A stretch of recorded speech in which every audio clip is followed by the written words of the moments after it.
लेकिन आपको क्या लग रहा है कि क्या ये 89 सीट का कमाल होगा कि हुड्डा ही भावी सीएम बनेंगे? इसका मतलब अभी भी जो है हुड्डा जी जो हैं वहाँ की राजनीति में अभी भी काफ़ी प्रभावी है। हुड्डा जी ने भी कहा कि मैंने भाजपा से ज़्यादा महिलाओं को, प्रत्याशियों को उतारा है, सीधा पार्टी छोड़ दी। पार्टी छोड़ दी लोगों ने, उसमें इंक्लूडिंग मिनिस्टर्स प्लस बीजेपी चतुष्कोणीय, बीजेपी का चौथा धुरा। हरियाणा में चुनाव को महज 20 दिन रह गए हैं। रोमांचकता की पराकाष्ठा पे हरियाणा चुनाव पहुंच चुका है। कहीं पे कोई विधायक प्रत्याशी अपनी सीट 2 दिन गायब हो जाता है, कोई आके भाजपा जो है वो किसी और को समर्थन देने लग जाती है। इस तरह के रोमांचक मोड़ में कोई कहता है कि त्रिशंकु बनेगी सभा और त्रिशंकु सरकार बनेगी।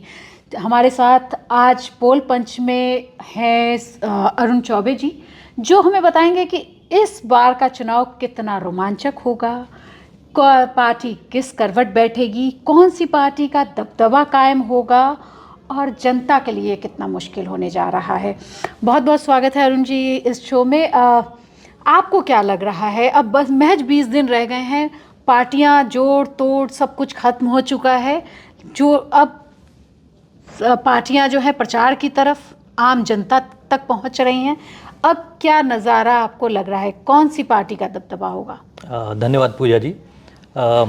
हरियाणा का चुनाव नो डाउट रोमांचक दौर में पहुंच चुका है और उसकी शुरुआत एक तरह से देखा जाए तो अभी तक तो जिस तरह से यात्राएं और एक दूसरे पर आरोप प्रत्यारोप चल रहे थे, लेकिन कल प्रधानमंत्री की सभा के बाद में यूँ आप कहें कि तेज़ी, एक दूसरे तरह की तेज़ी आ गई है। उन्होंने जिस तरह से अपना प्रचार अभियान की शुरुआत की कल से, उसके बाद से जो है चुनाव थोड़ी तरह जो है आप यूँ कहें, क्योंकि वो सबसे बड़े बीजेपी के पॉलिटिकल मास्कट हैं, उसके सबसे बड़े आइकॉनिक पर्सनालिटी हैं, तो किसी भी चुनाव में उनकी सभाएं जब शुरू होती हैं तो चुनाव जो है अपना दूसरा रंग ले लेता है। रही बात बाकी ऑपोजिशन की पार्टीज की, तो मैं ये कहूँगा कि कांग्रेस पूरी तरह से आशान्वित है। कांग्रेस ने जिस तरह से अपना अग्रेसिव रुख अपनाया इस चुनाव में, आप देखेंगे कि खासकर मैं हुड्डाज की बात करूंगा, भूपेंद्र हुड्डा और दीपेंद्र हुड्डा जो पिता पुत्र की जोड़ी है, उन लोगों ने लोकसभा चुनाव में जिस तरह से जो 5 सीटें कांग्रेस को जितवाई और पूरी पार्टी को एक तरह से अपने साथ में, जाटों के साथ में और 36 बिरादरी की बात करते हुए पूरी कांग्रेस को एक रखा। भले ऐसा आप कह सकती हैं कि कांग्रेस में भी फैक्शनलिज्म है, कई फैक्शंस हैं। दूसरा एक प्रोमिनेंट फैक्शन जो है आप देखेंगे शैलजा का है, जो कि सिरसा से एमपी हैं, दलित एमपी हैं और महिला हैं।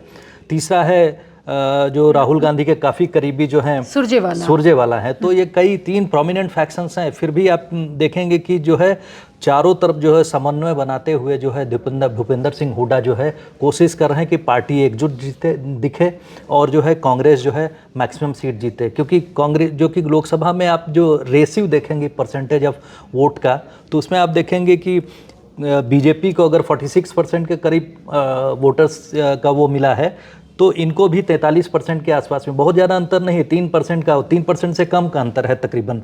तो उसमें और सीट का भी अगर उसके अकॉर्डिंग कैलकुलेशन की जाए तो 40 से 42-43 उनको दिखती है, तो 40 के आसपास कांग्रेस को दिखती है। तो ऐसे नेक एंड नेक फाइट में इस समय डिसाइसिव कहना कि कौन सी पार्टी किसके ऊपर हावी रहेगी, ये थोड़ा सा मुश्किल है। लेकिन ये कहूँगा कि कांग्रेस और बीजेपी में नेक एंड नेक की लड़ाई चल रही है। लेकिन चौबे जी, जिस तरह से कल एक इंटरव्यू भी आया है हुड्डा जी का, और उन्होंने तो सीधे ही डिक्लेयर कर दिया है भाजपा जा रही है, कांग्रेस आ रही है। मतलब वो नक्शे कदम, उनका जो पूरा कदम स्टेप बाय स्टेप अगर उसको कहें, तो उन्होंने पूरा भाजपा को पकड़ा है। 10 साल बाद पूरे जोश के साथ वो सामने आए हैं और पूरा नज़ारा जो था दीपेंद्र हुड्डा के घर का, भीड़ ही भीड़ थी। कल बर्थडे मनाया है, 76 साल के हो गए, 77 साल के हुड्डा जी, लेकिन उनका जोश खत्म होने का नाम नहीं ले रहा है और उनको अभी कांग्रेस का नया चाणक्य भी कहा जा रहा है। लेकिन आपको क्या लग रहा है कि शैलजा को 9 सीटें, मतलब 79 सीटें कांग्रेस के अंदर आई, 1 सीट सीपीएम को दी गई, लेकिन आपको क्या लग रहा है कि क्या ये 89 सीट का कमाल होगा कि हुड्डा ही भावी सीएम बनेंगे?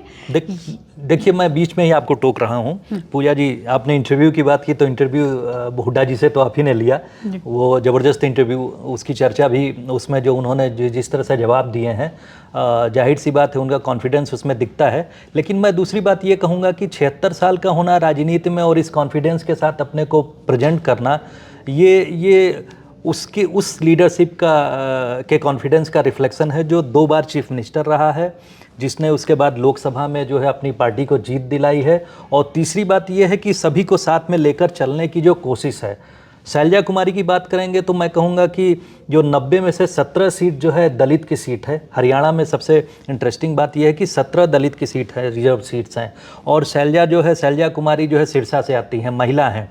इस समय जो महिला वोटर्स को लेकर और जो प्रो वीमेन इमेज की बात आती है, तो जो हमारे देश की राजनीति में आप देखेंगे कि बीजेपी ने इस एस्पेक्ट को काफ़ी मुखर तरीके से आगे किया है, और जिसका उन्हें मध्य प्रदेश के असेंबली इलेक्शन में आप देखेंगी या दूसरे और इलेक्शंस हैं वहाँ पर, या ये महिला सुरक्षा की बात करते हुए जिस तरह से उन लोगों ने वेस्ट बंगाल में ममता बनर्जी को, सरकार को घेरा, अभी भी घेर रहे हैं। तो ऐसी सब स्थितियों में जो है वीमेन वाले एंगल को लेकर, उस इमेज को लेकर कोई पार्टी आगे बढ़ती है या कोई नेता आगे आता है, तो वो एक बहुत पॉजिटिव एस्पेक्ट वोटर्स के बीच में एक मैसेज जाता है। लेकिन यहाँ पर शैलजा कुमारी की बात करता हूँ, तो शैलजा कुमारी वहाँ पर उस फैक्शन में जो हरियाणा की राजनीति में है, उसमें थोड़ा सा किनारे पड़ती हुई इसलिए दिखती हैं क्योंकि भूपेंद्र हुड्डा ये कहते हैं कि जो कुछ होगा पार्टी हाईकमांड डिसाइड करेगा। और उन्होंने जैसे पब्लिकली इच्छा जाहिर कर दी थी कि वो राज्य में भी चुनाव लड़ना चाहती हैं और लोगों की सेवा करना चाहती हैं। इसका मतलब उनका क्लियर था कि वो पूरी तरह से डिटरमिन्ड थी कि उनको चीफ मिनिस्टीरियल कैंडिडेट के रूप में एक तरह से सीरियसली लिया जाए। लेकिन वो उनका प्लैंक जो है एक तरह से फेल हो गया। इसका मतलब अभी भी जो है हुड्डा जी जो हैं वहाँ की राजनीति में अभी भी काफ़ी प्रभावी है। उसका एक और आपने देखा होगा कि एक कैंडिडेट की मैं स्पेशली बात करूँगा, श्वेता ढुल, जो राहुल गांधी के साथ में भारत न्याय यात्रा में जो है उनको स्पेशली बुलाया गया और वो उनके साथ में थी क्योंकि वहाँ पर बहुत तेज तर्रार एक्टिविस्ट के रूप में उभरी थी, कांग्रेस के लिए प्रचार भी कर रही थी। उनके लिए जो है एक सीट का मैं नाम लूँगा जो कलायत सीट थी।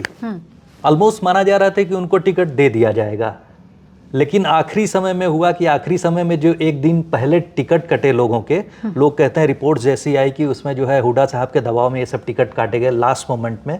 उसमें मल्लिकार्जुन खड़गे के साथ में जो है रात को लेट नाइट तक मीटिंग हुई, उसमें डिसाइड किया गया उनके जो काफ़ी करीबी जयप्रकाश जो हैं, एक वहाँ के प्रोमिनेंट नेता, उनके लड़के को दे दी गई। तो उन्होंने बाद में कमेंट किया कि राजा का बेटा ही राजा होता है। तो इस तरह की निराशा जो है और इस तरह की निराशा आप यूँ कहें कि विमेन लीडरशिप में एक ठीक है उभरती हुई नेता थी, लेकिन अगर उनको टिकट दिया जाता तो दूसरे तरह का मैसेज जाता।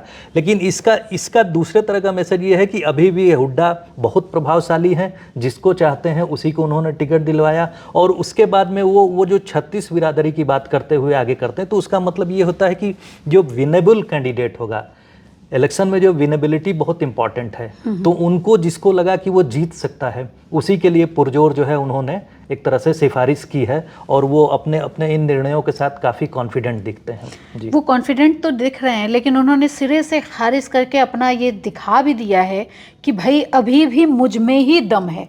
और जब बातचीत हो रही थी तो उसमें इनेलो के नेता हों या फिर जेजेपी वालों को, दोनों को उन्होंने दलित के नाम पे वोट कटुआ कह दिया है। कहा है कि लोकसभा में 1% भी वोट इनको नहीं आया, ये हमारे आगे कहाँ है।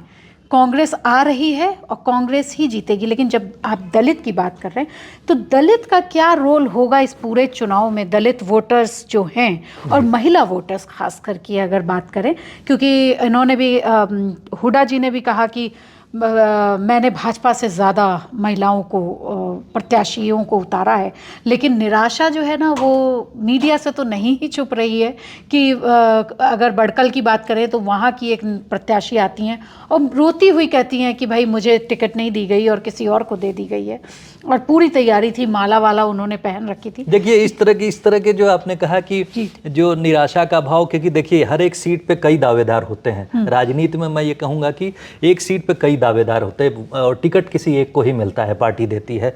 तो इस तरह के जो ऑकरेंसेज हैं, इस तरह की घटनाएं जो है हर पार्टी में आपने देखा होगा। बीजेपी में भी आपने देखा कितने लोगों ने जो है विरोध किया, सीधा और पार्टी छोड़ दी लोगों ने, उसमें इंक्लूडिंग मिनिस्टर्स हैं। उसका एक बहुत बड़ा एग्जाम्पल जो है वो जो बहुत बड़ी एंटरप्रेन्योर हैं, उनके लड़के को तो एमपी वहाँ से कुरुक्षेत्र से जीते हुए जिंदल साहब, जी हाँ, जो मिसेज जिंदल हैं, जो उनको टिकट पानीपत से नहीं दिया गया। तो इस तरह के बहुत बड़े बड़े एग्जाम्पल हैं। लेकिन मैं उस पर आऊँगा आपसे। आपने जो बात कही कि जो लोगों के टिकट कट रहे हैं और दलित वाली बात कही, तो दलित वाली बात में मैं कहूँगा कि 21 to 22% करीब दलित वोट बैंक है वहाँ पर, और मैंने कहा कि 17 सीट हैं। उसके साथ में 28 से 30% के करीब वहाँ पर जो है जाट मतदाता है।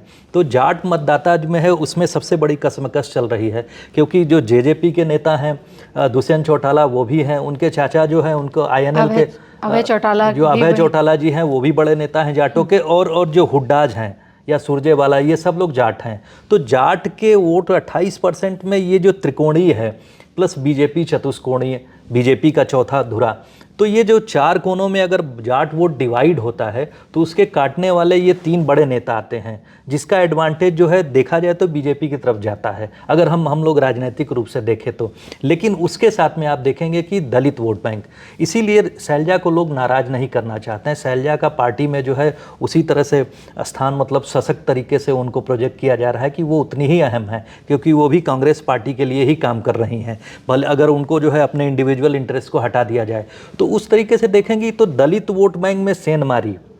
दलित वोट बैंक को अपने साथ रखने के लिए वो लोग एक तरह से इंडिया ब्लॉक का, आपने देखा होगा कि लोकसभा के इलेक्शन के दौरान में एक कोशिश थी कि किसी भी रीजनल पार्टी के साथ अलायंस किया जाए, तो कोशिश की जाए कि अपने जो कंसोलिडेटेड वोट बैंक है, जैसे इन लोगों का जाट वोट बैंक है, उसको न बिखरने दिया जाए, दलित के साथ में जो मैक्सिमम वोट पाया जाए, और ओबीसी के कैंडिडेट खड़े किए जाए, क्योंकि उनको लगता है कि ओबीसी पे जो है एकाधिकार अभी भी बीजेपी का बना हुआ है। तो इसलिए जो ओबीसी का उनका चीफ मिनिस्टर है बीजेपी का, उसके साथ में बीजेपी कोशिश ये करती है कि जाट वोट बैंक पे पूरी तरह से डिपेंड होने की कोशिश ही नहीं करती है। बीजेपी की राजनीति में जो आपने देखा होगा कि 10 साल से जो चल रहा है, खट्टर साहब चीफ मिनिस्टर बने, तो उन्होंने जो है जो जाट मतदाता है, इसको जो है एक तरह से उसके ऊपर डिपेंडेंस नहीं दिखाई, इसको किनारे कर दिया। उन लोगों ने दलित, ओबीसी, ब्राह्मण, क्षत्रिय और बनिया, ये सब वोट बैंक और इसका जो कंसोलिडेटेड एक चंक बनाया, उसमें अपने को जो है विनेबल बनाया। वही कोशिश इस बार भी दिख रही है। उसी की वजह से आपने देखा होगा कि सैनी साहब कॉन्क्रीट तरीके से दिखते हैं अपने प्रोग्राम्स के साथ में। आपने देखा होगा उन्होंने जो अग्निवीरों के लिए किया, या फिर युवाओं के लिए जो प्रोग्राम्स लॉन्च किए हैं, महिलाओं की बात कर रहे हैं, तो उस समय उसमें उन लोगों ने कोशिश की अपने पुरानी सभी चीज़ों को एक साथ रखा जाए और जाट वोट बैंक को मैक्सिमम डिवाइड होने दिया जाए। उसका कारण भी है, इसीलिए जो चतुष्कोणीय हो रहा है, प्लस उसमें आम आदमी पार्टी की मैं बात कहना भूल गया। आम आदमी पार्टी ने 90 सीट पे अपने कैंडिडेट उतारे हैं। तो वो आम आदमी पार्टी का अगर आप देखेंगे कि राजनीतिक वो लड़ाई देखेंगे कि जहाँ जहाँ आम आदमी पार्टी उतरती है वहाँ कांग्रेस के ही वोट काटती है, ऐसा देखा जाता है। तो उस स्थिति में देखेंगे तो वोटों का बिखराव जो है कांग्रेस की तरफ ज़्यादा दिख रहा है बनस्पत बीजेपी, जो अभी भी कहना ये चाह रहे हैं इनडायरेक्टली कि आपका 90 सीटों पे उतरना कांग्रेस के लिए घातक साबित हो सकता है। कांग्रेस के लिए नुकसान है, बिल्कुल सही बात है, क्योंकि इन लोगों को जिस तरह से सीटों पे बातचीत हो रही थी, अगर इंडिया ब्लॉक के साथ में वो लड़े होते तो जाहिर सी बात, कम से कम अगर वो 5 से 10 सीट पर, क्योंकि इस असेंबली इलेक्शन में जो डिसीजन मैक्सिमम सीट्स पे कितने को होगा, वोटर का जो वोटिंग का परसेंटेज होगा, आप देखेंगे कि जो इसमें जीतने हारने का परसेंटेज है वो हार्डली हो सकता है कि 1000 से 3000 के बीच में मैक्सिमम लोग जीत जाएं। तो ऐसी स्थिति में जब कट थ्रोट कंपटीशन चल रहा है जीतने का, तो ऐसी स्थिति में एक और आपका प्रतिद्वंदी आके आपके वोट काट रहा है, तो ये कांग्रेस के लिए थोड़ा सा तो नुकसानदायक दिख रहा है फिलहाल। और उसके बाद उनकी क्या स्ट्रैटेजी है, जो कि कॉन्फिडेंस दिखता है। हो सकता है कि वोटर्स ने एक तरफा मन बना लिया हो कि हम 10 साल के इस एंटी इनकम्बेंसी को जो है हटाएंगे, बीजेपी को हटाएंगे और नई सरकार ले आएंगे। ये भी हो सकता है, कुछ भी हो सकता है फिलहाल। तो मतलब आप ये कहना चाह रहे हैं कि आप पार्टी भी इसमें फायदे में रह सकती है? जिस तरह से पंजाब में आप पार्टी एकदम से सामने आई, या दिल्ली में ही कहें, दिल्ली में चलिए आपका गढ़ था और चीज़ें चल रही थी, वो दिख रहा था कि केजरीवाल किस तरह से, और केजरीवाल आ भी गए हैं जेल से बाहर जी। और रिज़ाइन करने की बात कर दी है कि भाई अब मैं मुख्यमंत्री नहीं रहूँगा, मनीष सिसोदिया मुख्यमंत्री नहीं रहेंगे। मतलब ये बहुत बड़ा ऐलान था, और ये थोड़ी देर में अभी हो सकता है हमारे रिकॉर्ड करते करते वहाँ पता चल जाए कि भाई कौन हो रहा है Next chief अगला minister, अच्छा। मुख्यमंत्री, और केजरीवाल पूरी तरह से हरियाणा में कूद जाएं। देखिए, मैं इसके बारे में आपको बीच में टोकूंगा कि जी। केजरीवाल ने, आपने देखा होगा कि लोकसभा के चुनाव में भी बीच में जेल से आए थे। जी, जी। और उसके पहले उनकी पत्नी जो है जेल में, उनके अपने पति के बात होने, केजरीवाल साहब की जेल में है, आपका बेटा और भाई जेल में है, इस तरह के सेंटिमेंट्स पैदा करने की कोशिश की गई थी। लेकिन लोकसभा में तो वो प्लैंक नहीं चल पाया। मैं तो पूरी तरह से कहूँगा कि वो फेल हो गया प्लैंक। इस बार जो इन्होंने फिर से रिस्क लिया है असेंबली इलेक्शन के लिए और आने वाले समय के लिए दिल्ली इलेक्शन के लिए, वो प्रभाव हो सकता है दिल्ली की राजनीति में दिखे, लेकिन हरियाणा में ये पोल प्लैंक चलता हो फिलहाल मुझे नहीं दिखता है, क्योंकि ये करिश्मा फिलहाल ख़त्म हो चुका है। हरियाणा में तो मुझे नहीं दिखता है। दूसरी बात मैं कहूँगा कि उनके आने का ये ज़रूर फ़र्क पड़ेगा कि जहाँ पर उनके कैंडिडेट्स कुछ वोट पाते, उनके जाने से जो है 10 से 20 सीट जहाँ जहाँ वो जाएंगे तो कुछ हज़ार वोट, और असेंबली इलेक्शन में आप जानती हैं कि कुछ हज़ार वोट बहुत महत्वपूर्ण होते हैं। हो सकता है जितने से कांग्रेस पार्टी का वो कैंडिडेट उस जगह से हारे, उतने ही वोट आम आदमी पार्टी को मिल जाए कैंडिडेट को। तो इस तरह की चीज़ें आप देखेंगे तो इससे जो है कांग्रेस पार्टी को फिलहाल नुकसान होता हुआ दिख रहा है। तो ये थे हमारे साथ अरुण चौबे जी, जो हरियाणा की राजनीति पे बता रहे थे कि किस तरह से पार्टियां करवट लेंगी और जनता के लिए कितना मुश्किल होने जा रहा है। अगर ऐसे ही कोई सवाल आपके मन में है हरियाणा चुनाव से जुड़े हुए या किसी भी और पार्टी से जुड़े हुए, तो हमें ज़रूर कमेंट बॉक्स में लिखें। हम आपके हर सवाल का जवाब देने की कोशिश करेंगे। देखते रहिए India.com। धन्यवाद।